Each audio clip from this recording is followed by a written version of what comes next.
Chop গরম গরম ভাতের সাথে মুড়ির সাথে খুব ভালো লাগে। চিংড়ি মাছের চপ হয়ে গেছে, লাল লাল করে ভাজা হয়ে গেছে, এবার তুলে নিচ্ছি। চিংড়ি মাছটাকে চপ বানানোর জন্য মাছটাকে এইভাবে মাখিয়ে নিতে হবে সমস্ত মশলার সাথে। বানিয়ে দেখাবো ছোট চিংড়ি মাছের চপ, তার জন্য চিংড়ি মাছটাকে ভেজে নিতে হবে।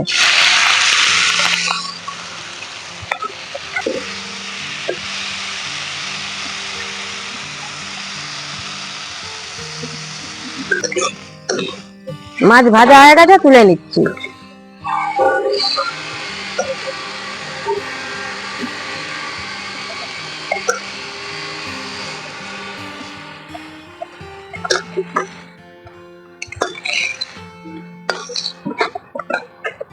চিংড়ি মাছের চপ বানানোর জন্য মাছটাকে ভেজে রেখেছিলাম, এখন ঠান্ডা হয়ে গেছে। এবার কিছু মশলা মাখিয়ে নেব।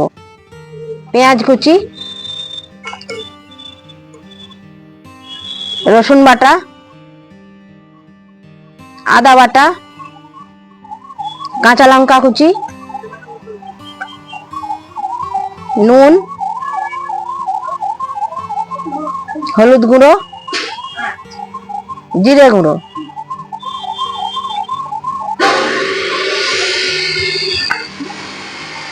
ধনে পাতা কুচি।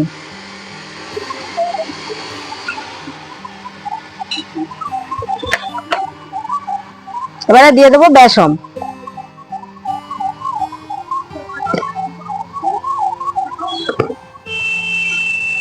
এবারে অল্প অল্প জল দিয়ে মাখাতে হবে।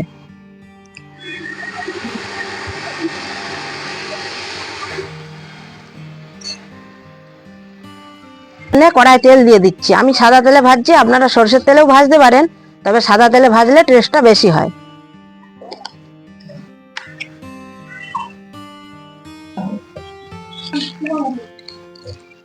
চিংড়ি মাছটাকে চপ বানানোর জন্য মাছটাকে এইভাবে মাখিয়ে নিতে হবে সমস্ত মশলার সাথে।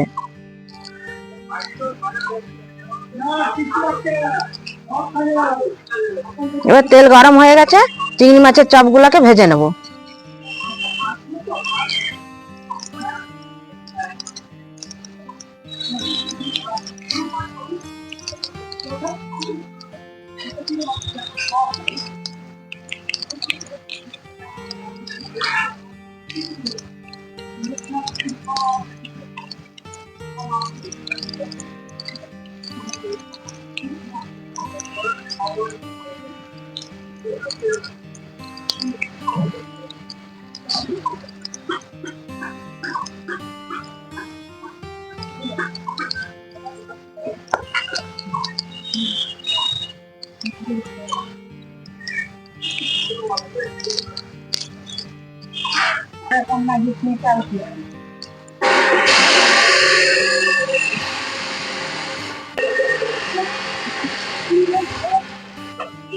এক সাইড লাল লাল করে ভাজা হয়ে গেছে, এবার উল্টে দিচ্ছি, আর এক সাইডটাও লাল লাল করে ভেজে নিতে হবে।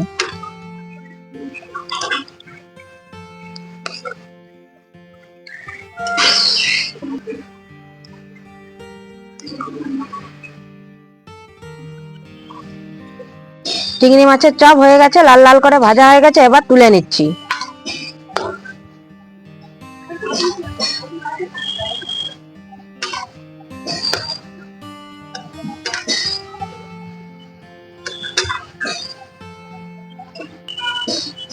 বাকি চপগুলাকেও ভেজে নিচ্ছি।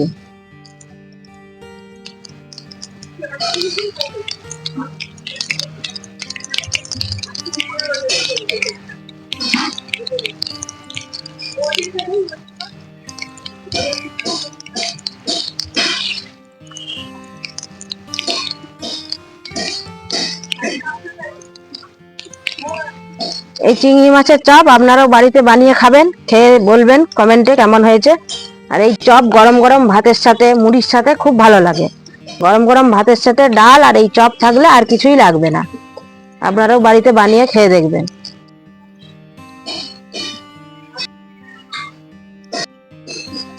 এই রেসিপিটা যদি আপনাদের ভালো লেগে থাকে, লাইক করবেন, কমেন্ট করবেন আর শেয়ার করে দেবেন, আর চ্যানেলটিকে সাবস্ক্রাইব করে দেবেন।